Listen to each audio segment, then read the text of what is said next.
All right, this is my first slap interview, probably my last one. No, but thanks so much for having me. I feel like, I don't know, I'm not at the point where I feel like people care, but thanks for the interest. Yeah, thanks for all the questions, and I'm going to try my best to see what I can do, what I can remember, and keep it interesting. Monkey McPot? That sounded like a Mexican, huh? How serious did Heath take the cowboy hat during the filming of Minefield? How was he as a roommate? Well, I showed you, like, you saw Heath had the portrait, and he just looked super serious. I think Heath was just the type of dude who loved the challenge. He almost reminded me of, like, you see that new Michael Jordan documentary where he just, anything that, like, that's what I want. I want to be the guy who's going to wear the hat the most. So that became his thing, you know? Like, I want to wear that hat because you get a notch after every banger you get, and you get to sit in shotgun of the van. That was like, whoever got the banger got that. And it was like something that's going to get in the video, you know, maybe if it was like a iffy trick, you don't get to wear it. But if it's like one of those Heath back lip shoves or something, it's like he's wearing a hat, yeah. But I remember that was his, like, definite motivation, like, and, you know, when he's trying tricks, it's like, dude, you got to get that trick so you can wear the hat tonight. And it's like, I think he took that as the challenge more serious. But I don't know if he was really like, I love the hat. It was just, that's what made him tick to, like, yeah, that extra level. But he was always the one wearing the hat. And Jesus, dude, if that worked, it worked. Because that part wasn't the best part probably ever. And it looked good on him. Looked natural. He looked like the Marlboro Man. Oh, yeah. Well, I got to room with him on the first trip of the first time I've ever met him. How's that? I was so nervous. So I was invited to go on an alien workshop trip. Greg hit me up, and it was like, I think we were flying to Georgia or Atlanta or something. It was a couple weeks for Minefield. And I remember seeing Heath at the airport, and I was like way in front, and he was in the back. And I remember there was kind of like, all right, I should probably go introduce myself and maybe see if he wants to come and cut in line and make the flight.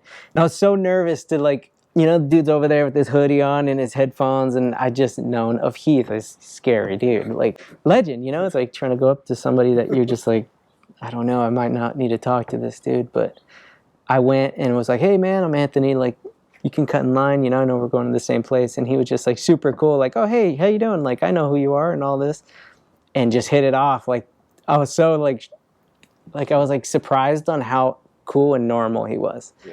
Yeah, flew, met up with the other guys out there. I think they drove the van. And then we ended up, like, rooming that whole trip together. And I was like, this is so sick. But he was so cool. Like, he talked so much about other stuff than skating. Like, dude, he loved baseball. I had no idea. And, like, I grew up with the family that loved baseball. So that was already, like, something we were talking about. Every night we'd watch baseball games, and it would just... I don't even know if he had, like, a team. Like, I think maybe the Angels. I don't even remember. But I know because he's Orange County. But I just think he likes the game and the, like, rules and just, yeah, he was just sitting there watching it and eating junk food and staying up late. I was like, this dude's, like, really enjoyable, you know? Like, because sometimes you room with some skaters and you're like, dude, this dude's not coming to sleep till 4 a.m, he's wasted. Or, you know, you're just like, this dude's irritating. Or you get the old man who's, like, asleep by 10 and you can't, like, do nothing. You're just like, oh, yeah. So he was rad. And it was, like, really cool to get to know him. But one thing I do remember every morning, like, it would take him about, like, 10 minutes to warm up to walk. I think just how beat up his body was. I remember the first few days, like, he'd get up to go to the bathroom in the morning, and I'd see him, and he'd literally just be, like tippy-toeing, and I'm like, dude, what, you good?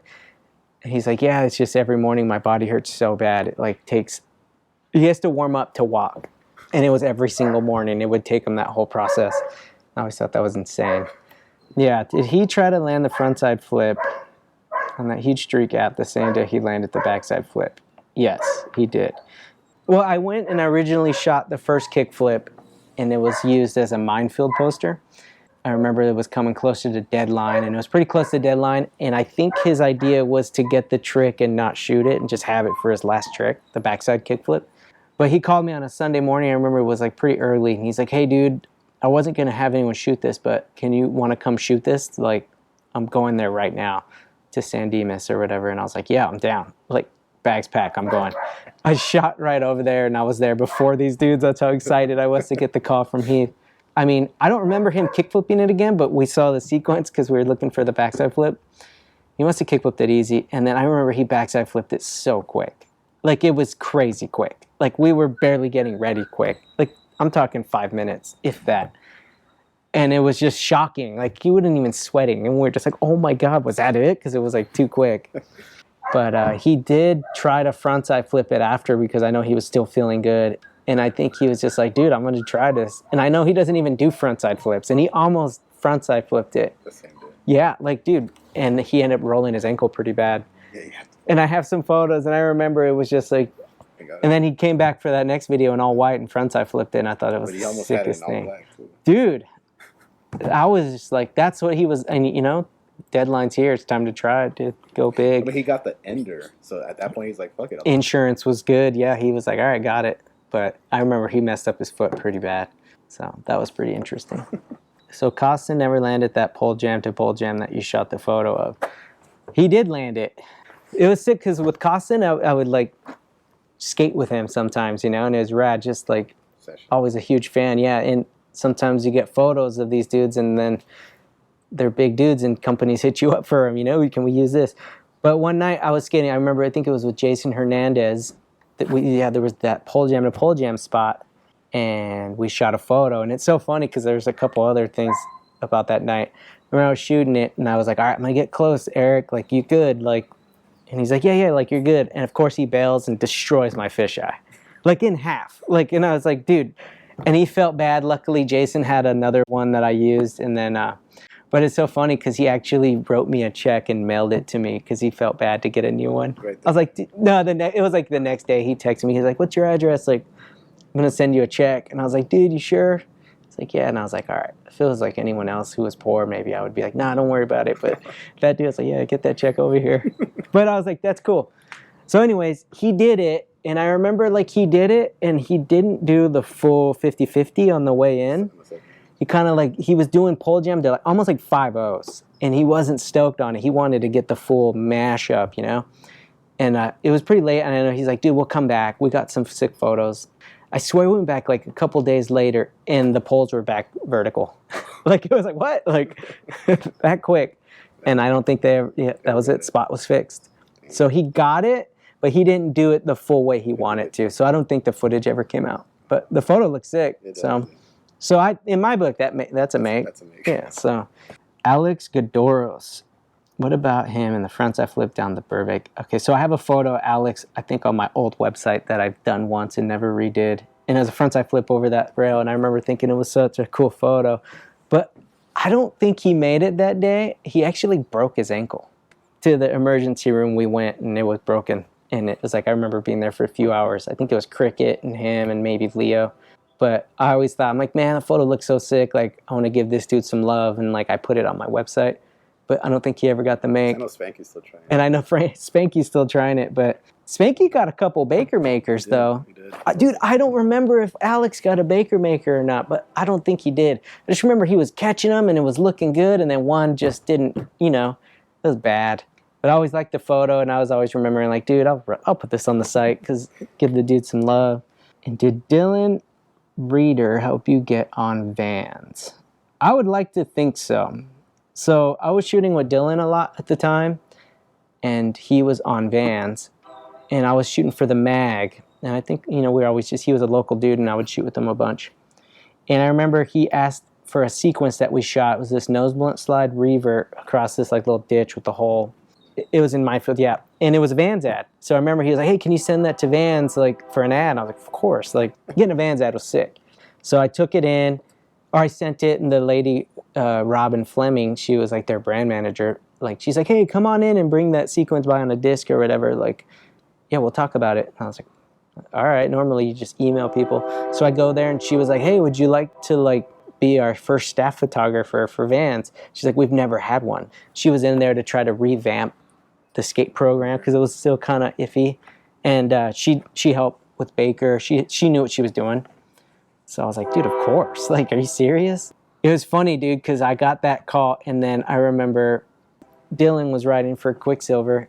Reese Forbes was the brand manager of Quicksilver. Same day, maybe, hit me up and asked me if I wanted to be their staff photographer, too. And I was like, what? Like, all of a sudden, I had no gigs. I was working for the mag, and then I had 2 options, and then And I remember even Atiba hit me up that same week, dude. He's like, hey, do you want to help me take over some of the Soltech stuff? Like, all in the same couple days. And everyone was like, can you give us an answer, like, ASAP? And I was just like, this is crazy. And I remember I was just like, prayed about it, thought about it, asked about it. And I was like, dude, I got to do the Vans is sick. Like, I've always loved Vans because it's a local brand, you know. I grew up in Norwalk, Southern California, and Vans has always been, like, right there. And you can get as many shoes as you want. Dude, you get to travel. And I was like, dude, let's go. So, yeah, I definitely think Dylan helped me get on Vans. And then he quit. He was on for a little bit longer. And then I think he left for Gravis or whatever. But his reasonings were good. He was following Oblo and his crew, and those dudes have always backed him. He's like family, you know. It's not like he was chasing something bigger. He didn't want to go, but he's like, dude, I got to do this. Dude, that was 2007 or something. What year are we in right now? 2020. Dude, right? It's been so good. But it's crazy because it's like Vans was so little. Crazy to say back then. It was still big. It was still ran by like a small skeleton crew. You go in there and it's like, you know, it wasn't the hugest place, and they have always had the raddest group of people to keep the skating program like in check. You know, it's like they're skaters, like Jamie Hart, Justin Regan, all these dudes who know like we can't turn whack because it's so easy for companies to turn whack. So they've always kept true to what Robin was trying to do with it. Like, dude, we have to fight for our skaters. And they do. And it's pretty sick. So, do you think your career would have gone differently had you landed the 3-flip down the Gons Gap? It's so funny because I joke about that. I always think like if there's a time in my career that I feel like I would have probably been pro, some burnout, probably on Skid Row by now if I landed that 3-flip. Got my ego all big and thought I was the coolest. I'd have got a fast car and I don't know. Did you try? Dude, it was so funny because it's like we'd go to SF on weekend trips, and I was pretty young, but I remember we went up there and I ollied it first try. And it was so cool. I was like, dude, this is sick. And I remember like just starting, I'm like, dude, I might as well try to huck a 3-flip because that was like a move that I had pretty well back then. I remember they were catching, dude, and it was like, whoa, this could maybe go down. But it was our literal, we just drove from LA straight to the Gons Gap. Maybe a handful of times, 10 times maybe, because you can't really go down that thing that many times. But I remember there's a couple that Colin posted, maybe it was just one, and it was right there, and I like just put my foot down. And that's what my problem was with that 3-flip. You could put it in front of you and take your front foot off. And I remember on one, I hurt my knee. And I don't know if it was that one, but I remember I hurt it pretty bad, and it was like, my trip was done. I don't even think anyone 3-flipped it. No. Especially now with Instagram, you can like regurgitate all these old clips, and people are like, whoa, you did that? Because no one even know I skate it. But it's funny because I'll skate with Reynolds or something sometimes, and Neckface is always with them, and Neckface always brings it up. Every time he's like, dude, you know this dude almost 3-flip Gons? I'm like, whoa. You're so good at skating, from Jason Rothmeyer at jasonrothmeyer.com. When did you fully give up the dream of making it and turn to photography? Like I said, man, I don't know. And it really just, there wasn't a day where I was like, I give up on this dream. I just feel like, yeah, I'm still trying. No, not, dude, skating so hard, it hurts. My back hurts just from changing my pants earlier. I think you just, you know, things run its course. And like, you got to be aware of that in your life and know when it's time to either start like doing something else, or you just feel like, all right, you know, I kind of think I got to this point maybe in skating where I'm not going to get better, or I don't want to try for no, you know, I'm not jumping down no 15, 18 stairs just to try to stay relevant. And I never, you know, I think it was those times where everyone was either going big or you go home. And I was like, all right, well, not going home, but I ain't going home. How else can I stay around? You know, and then I started working at skate shops, just being around photographers. I had a lot of friends who were photographers. They were there. They were part of it. They gave back. And I always thought that was really cool on skate photography. And it was just like not attainable if you didn't have money or skills. There was just something in my like brain that was like, dude, you can do this. I had a buddy hire me to assist him as a photographer. He gave me my first camera. I started bringing it along and poaching on my friends. And you just felt like that was the direction I needed to go. You know, I think just the skate, I never stopped skating. And that's the thing. It keeps me involved because I didn't want to go home. I didn't want to stop going on the road or, you know, the adventures or just the fun of being out skating. So I had to figure out how to still stick around and be able to like, yeah, be a useful part of the crew. And then what makes Norwalk Downey so tight?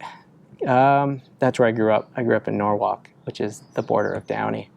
For me, it's tight because that's where my family's all at. And that's about it. It's pretty suburban with no culture, you know, just mini malls and gas stations and houses. There's a lot of skate spots that I still see people skating, and that's about it for there. I love it, but yeah, that's about it.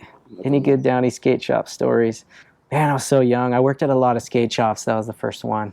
It was called Downey Skate. It was like a dance/skate shop. It was like definitely not skater owned and definitely weird. But there was cool people who worked there that like I still see, and that was a long time ago. And it's cool, you know, you meet those people, and I think that's what's cool about working at shops. You see people who are passionate about whatever it is. And then you see them later in life. And that's the start of like them being in the industry or starting their own companies or being pro or something.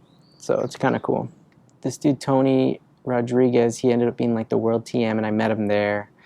It's so funny because Jason Dill's aunt used to live there, and she would go in, and I remember she would say like, oh, my nephew's a skater, because Dill totally knew who she was, and like, oh yeah, she'd go in there. And it was like, because I asked him, well, do you ever remember like your aunt going into the shop? He's like, oh yeah, for sure. Like, and he told me the whole story. But yeah, I don't remember any other pros though. Pretty funny though, random. Hey Anthony, Funeral Tuxedo asks, can you tell one story about Heath Kirchart during Minefield? Can you tell one story about Dylan during Minefield? Heath Kirchart during Minefield. God, man, just his part like is so good and so well. You could tell it's thought out and balanced and not overdone. That it was, I think, him at his prime, and it was insane to even be able to shoot his photos. Yeah, he trusted me, and it was so weird because I'm like, dude, I'm afraid of this dude. Yeah, I remember one time we shot the cover of the Skateboard Mag. It was the back lip on this triple set that was in Moreno Valley. And I remember we shot it, and it was kind of a funky time of day. And when you're trying to shoot with strobes as a photographer, especially when you're learning, just like me, it's like no expert. I remember there was motion blur when we got the film back, and we looked at it, and I showed him, and he's like, dude, he's like, would you be... We both came to the conclusion, like, let's go back and try to reshoot it at a better time of day, just him and me. So I remember he drove over, parked at my parents' house, his Harley. He had it in front of the garage, and then we drove to Moreno Valley. And he was sliding them just for the photo. I don't know if it's considered a bail, but I mean, he already landed it. Yeah. So, but we just went at the better time. I got to light it better, and it ended up being the cover. I remember on the way back, my dad calling me like, hey, did you buy me this Harley that's sitting right here in front of the garage? He's like so stoked. And I was like, no, well, that's my friend. It's his Heat. Because it was like the exact Harley Sportster, like an army green one that my dad was just like super into. And I remember he's like, oh, okay, bye. Like just all sad. Nah, you know what? Every now and then I'll text him, like if it's his birthday, I'll be like, happy birthday, Heath, and I'll get like a thanks, Heath, or something. But he moved all the way up to some mountain house in Oregon. Yeah. I was trying to think about this because I saw this last night. And I don't know if it's random because I think Minefield was a really weird time for Dylan because I think he was having his struggles with substance abuse and just growing up. He was turning from like a kid to an adult. You know, I don't think he was really stoked on Minefield or his part.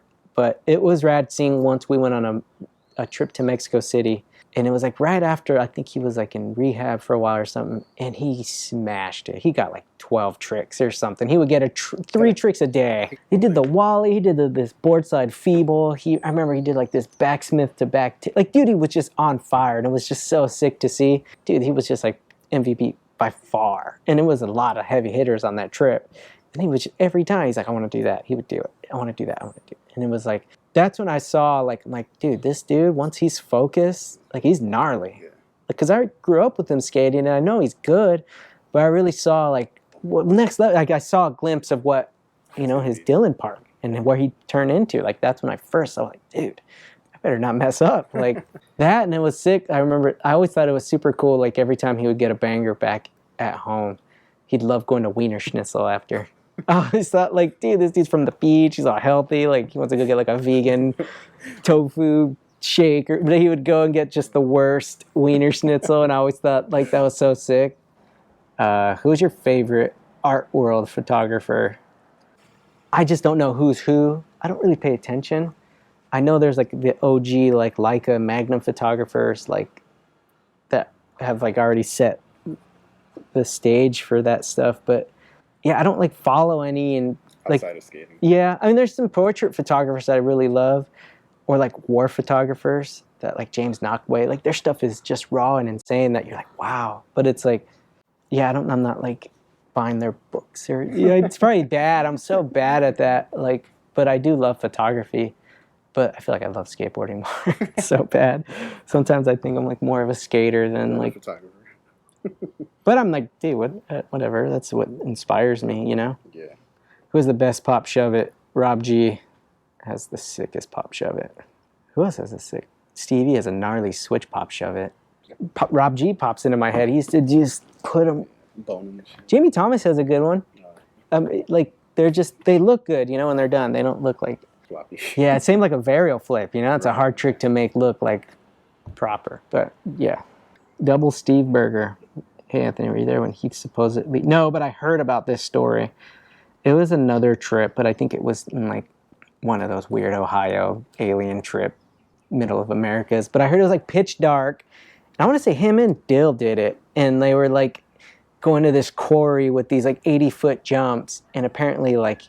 there was a bet that like you won't just go and jump off without looking, and they did it, like death defying. Like didn't even go look. They just went and jumped and did it and survived. I'm so glad I wasn't there, because what if they made me do it? Do it, Acosta. I'm like no. What was the other side, or would you rather pee out a marble or poop out a soft? Oh man, that's a lose-lose situation right there, right? Let's go ahead and not even deal with that one.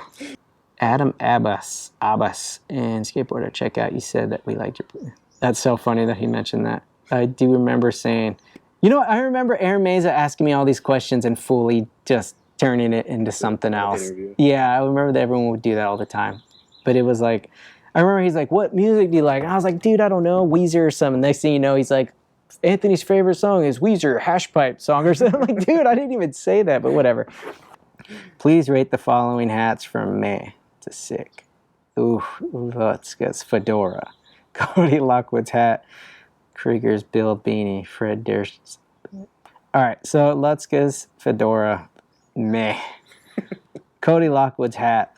I kind of dig it because he looks like a Disney character or something, you know? Like, it fits his whole vibe. Like, it's kind of funny, but I would never wear it. Krieger's Bill beanie definitely worked, especially, like, him skating Ramona with it. You know, he just looked like he was, like, fried. Like, yeah, hard to pull off. Kind of sick. You can do it. Fred Durst backwards red Yankees hat. I'll give that a meh. And Hossoy's fedora.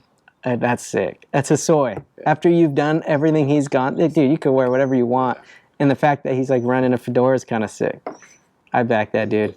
It's so Hossoy, you know? Like, I couldn't wear it. I haven't done anything to earn it. Like, I could barely wear this thing. What's the most incredible trick you've seen in person? I've seen a lot of crazy tricks. For me, like, I like seeing when dudes put in a lot of work, or it was a battle. It wasn't easy. Like, I could say, like, dude, that Heath backside flip was insane. And it was. Dude, but he, like, didn't even sweat. So you're almost like, this, you know, he'd probably do it 5 more times. Like, but I definitely seen, like, some crazy battles. One that is just coming to my mind, it was Dylan's impossible tail grab over that Albuquerque bump to rail. Dude, it was the last day of a trip. He came on some Vans trip with us, and Greg was trying to film the Dylan part. I remember it was a big issue because he's like, he's coming with us, you know? Like, and there's like this. Yeah. But like, dude, Greg's like, dude, I got to finish this. And he was trying to do both. And it was a good trip. And we went to that spot. It was probably like in the afternoon. And Dylan was trying it for hours. And he had the little first Dylan shoe, like with the dude. And he was just, that thing's tall, dude. And he's going 6 feet up to 10 feet down, and he probably tried hundreds of tries.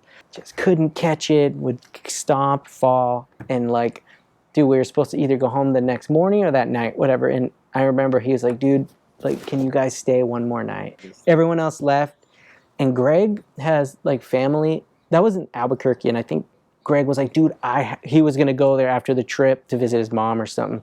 Something was going on, and he's like, dude, all right, he's all, we could stay, but I'm going to drive to Santa Fe, stay the night, do what I got to do, and then I'll drive back in the morning. So I stayed the night with Dylan, and it was just me and him. It was so sick. Like, got to hang out. We like went and played pool, and I remember he was just limping and tired, but like he wanted it, and he was focused. He's like, dude, we just ran out of juice and time.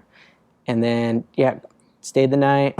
Greg came back the next morning, and we just went straight to the spot and battled it again. Like, dude, it's hundreds of tries, and then just did one, and it was so cool. It worked so perfect. I was like, dude, he's probably gonna stop and go slow, whatever. But I was so sick. And I got to see the whole process of it, and that was him, and it was cool. So that's one that definitely sticks in my head. And I'm like, dude, that's pretty gnarly. Like, just thinking about it. Like, what other stuff? I can go on forever, dude. So many insane tricks. We were just in this other trip to Portugal, and Kyle did this most insane wall ride that was on the level. And it was like, dude, last spot, it's getting dark. It was already too dark. He was just like, dude, I got to do this. I'm going to try it. I'm literally running, setting up flashes, and he's trying it and starting to go for it. And then, like, finally I shoot one test. It looks okay. And he's like, I'm going to do this one, and does it that try. And we're just like, oh, my God. It was insane. Like, it was on that level. What was it like at the Skateboard Mag? And were you there for the whole Barracks deal? Oof. Harsh. Huh. So I worked for the Skateboard Mag for a long time. It was cool because Atiba hooked me up. Like, I would know him through seeing him on the streets, And I remember, like, when I first started getting photos, I'll get some stuff used in Skateboarder. I remember, like, sending some stuff over to Atiba. I'm like, hey, dude, like, can you maybe possibly use these? And he's, like, got me in contact with Swift and Grant. And, like, he really pushed for me to be like, dude, we want you to be a staff dude. And I was like, wow. And it was so cool, like, back in the day, because it was this small office down in, like, San Diego, Solana Beach. And it was just it felt such like a skate company, and like the owners were there. It was like you'd go down there and have lunch, and they'd give you film, and you'd talk skateboarding, you'd look at what everyone's sending in, and it was so rad. It was just like, I feel like when the Skateboard Mag was at its purest, when the photos are sick, the mag was big, dude, it was like, it's what inspired me. It's what I feel like the old Transworld sightings were like, and it had that magic. Dude, the photo, but it was also like, the best skaters, like, because you had all the legit photographers working for the mag, and it was like, dude, you had everyone. So it was so inspiring for a long time, and it was really fun just to be able to work on assignments, because I worked for Vans a couple years after the mag. So it was nice to be able to have Vans and work on those dudes, but also be able to work with other people for the magazine, which was always cool that Vans let me do. So it wasn't just like always sticking with the same guys, and it was rad to be able to have different outlets. But over time, it was like definite internal beef with just having a bunch of owners, different visions, different agendas, and they ended up selling the mag to the Barracks, which at first I didn't understand, but after talking with those guys, I know like Costin and Barra were definite, dude, they were always shooting with Swift and Grant back in the day, So I think these dudes were like, we're in good hands. And it was like, all right, but then it was like, they're going to save the mag. They're going to put money into it. Because it was already after the mag got thin. It just was, dude, it was horrible. Each issue, you'd be like, oof. Like temptation. It was just not, you could tell the love was, I don't know, the love wasn't there. I think it was just like a bad marriage, and then the bad energy is what is in the product. I was over it. I wanted to quit. And I was talked into staying. Like, it could be cool. And you can be a bigger part of it. And all right, let's see. And that first issue came out kind of rad. Remember, it was like the guy with that like collage thing. And then I remember like we were working on this Vans issue. Jeff Raleigh had the cover, and it was for Propeller. The issue came out cool, but I remember it was just like, I just didn't have a good taste in my mouth. There was no love in it. No, and it was just for work at that point. And I was so thankful I had Vans to focus on, because I was like, all right, I'm just going to at least try to make the Vans guys look cool. They gave us like, it was like a whole issue. It's when they were doing each issue for each, which is cool, but it was just so weird. What was it? There was one point where it was like, how many issues did they come out? Dude, it was just, they were all over the place. They had like the Blue Shield Health Insurance magazine. That was like, what is this thing, dude? But it sucked how it turned out, and how like a good thing just got obliterated. Like, It wasn't mandatory. It wasn't my main gig either. But I didn't have other options to go to other mags. It was just like bitter. But I was like, all right, whatever. Like, it's just hard to like put passion, like skateboarding and photography, and then mix it with business, you know? It's just like, all right. Someone's always trying to get rich or greedy or, you know. You can, like you said, you can see it in the product. You can see it in in the outcome. You're like, oh no. Oh, whoa. Ron Allen gave me this and what? Stowe? 2 questions. Please recount the story Elijah Burrow landing on some random dude at the opening of his propeller part. Your reaction is classic. Yeah, I didn't want to get pounded on. Where were we, dude? We were in like Austria, Vienna maybe. It was mid-trip blues, you know, everyone gets grumpy. I remember Elijah was grumpy. Everyone was just one of those weird times, and we were going to go see this hubbub, but we had to park pretty far. I remember we were like skating to go find Elijah after he took off. Dude, he literally was skating this hubbub before we even got there. Oh, he was sessioning it. Yeah, I think he was just mad. So we start setting up quick, and it was at the entrance of like I think it was a train station. There was just people coming in and out constantly. People were drunk. It was like the weekend. And I remember like I saw it happen. I was still setting up. I was running around. He was already sliding nose blunts. And I remember looking down and I saw him land on somebody. And I was like, oh my God. Like, because I was like, dude, if it's like an old lady or something, like, she's probably dead. Elijah's big. And it was like a big hubba. It was like full force. But I remember looking and it was just some big Austrian dude who was like hammered, and everyone was just like, whoa, and he landed and like didn't even phase him. Got up and was like talking crap. And then I was basically like, he was like kind of walking towards where I was, and I was like almost playing dumb, like, hopefully this dude just doesn't grab me and swing me into the like sky, you know? I'm a little Mexican dude, and I'm like, what is this guy? He's gonna focus me right now. And then Elijah nose blunted that thing. Right, so sick. Yeah. It was funny though. The video part, I remember I looked like I'm like, nothing happened, nothing. I don't know what to do. You have traveled a lot. What would be some of your favorite overseas location to visit? Oh man, I love traveling. I miss it. Dude, I love Mexico City, like Guadalajara. My family's from Guadalajara. Best place ever. Dude, I love it. And I just, you feel at home, man. Like, I mean, dude, it's good times. But I haven't been there. That was like a long time ago. But we went to Mexico. Never really had issues. You hear stories, which are scary, but everywhere. You guys got a lot of clips from Minefield, Texas. Dude, Greg likes the crusty mid-America, Mexico, you know, like the opposite of like China or something. It's more like colorful too. Dude, it's just culture. Yeah. Dude, I've been to so many cool places. I love it all. And it depends who you're with, too. You can be at the coolest place with the worst people and it sucks, or you can be at the worst place with the coolest people and you're like, dude, Bakerfield is kind of sick. Or, you know, you're in a ditch and like, Corona, and you're like, this is sick. So let's go in. I'll go anywhere right now at this point. It's been a few. Got any trips? Nothing. This has been the longest that I haven't been gone. It's been like 5 months. But dude, last year was pretty heavy. It's been nonstop, especially with Vans. It's always like, with those park series, it's like so constant, and then everything else. So, but I've gotten to go to like India with Vans. Dude, Japan, we went to some super cool places. It's crazy. Yeah, one day I want to like sit back and think about it, but at least I get to take pictures. One day I'll do maybe like a travel photo book would be cool or something. Let's see. What is your opinion on the Ultra Zoom Pizza Flip to Fakie? I mean, it's funny because like that's the cherry look, right? The Strobeck look. I don't even know how to say it. I'm not going to talk crap. But skateboarders always tend to do one thing until it's overdone.